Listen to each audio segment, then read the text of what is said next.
And finally, we end the night 7:30. Number 1 Georgia, who's 11-0, traveling to Georgia Tech, who's 6-5. Georgia favored by 24 on ABC. Carson Beck has been not quietly, because people talk about him a lot, but he's been weirdly good. Everyone's not going to start talking about him like J.J. McCarthy or Michael Penix Jr. or Bo Nix levels, or even Jordan Travis levels before he got hurt, or Quinn Ewers. It's just like there's a lot of quarterbacks I think are better that are in playoff eligibility. But Carson Beck's been playing some good footballs. He's 255 350, thrown for 3,320 yards, 21 touchdowns, 5 interceptions. Dacian Edwards on the ground has had 134 carries for 726 yards and 10 touchdowns. And Brock Bowers had 51 catches for 661 yards and 6 touchdowns. Georgia Tech's been a little bit of a shock, right, this year. Georgia Tech's bowl eligible for the first time in a long time. Zane Keita has done a phenomenal job with this program. And the one thing I'd be scared about if I'm Georgia is Georgia Tech weirdly has played good against ranked opponents. You looked at the last couple, they've won 3 of the last 4 against ranked opponents, which is odd, considering it's Georgia Tech, right? Like the last couple ranked opponents they've played, playoff eligible opponents, I might add, they were the team that knocked UNC out of playoff contention late last year, like 2 or 3 weeks before the season ended. That was crazy because UNC was still kicking around at that point. That was a significant upset for Georgia Tech.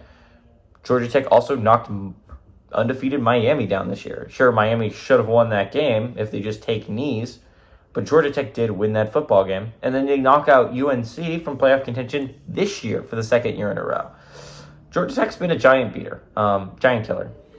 And they gave Georgia at least somewhat all they could handle for a first half, right? Like Georgia Tech played well for the first half, which is extremely crazy because they didn't really have a quarterback at that point. They were messing with like some third string guy that they needed to figure out. But Haynes King has been playing some tremendous football, and he is going to be extremely underrated heading into this year.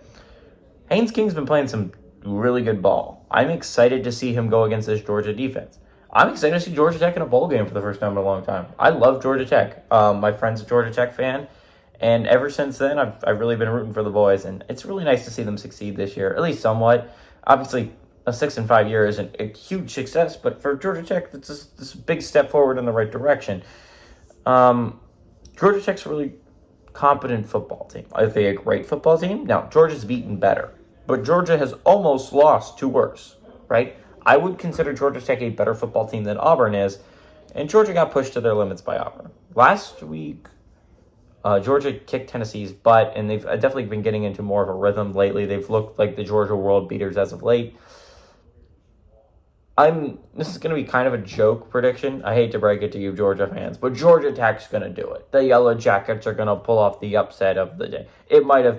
Georgia might be 70-41 against Georgia Tech all time. They might have won 5 straight, and Georgia Tech might have won at home since 1999. That doesn't matter. Georgia Tech's going to win. Give me the Yellow Jackets to upset the number 1 Georgia Bulldogs as 24-point dogs.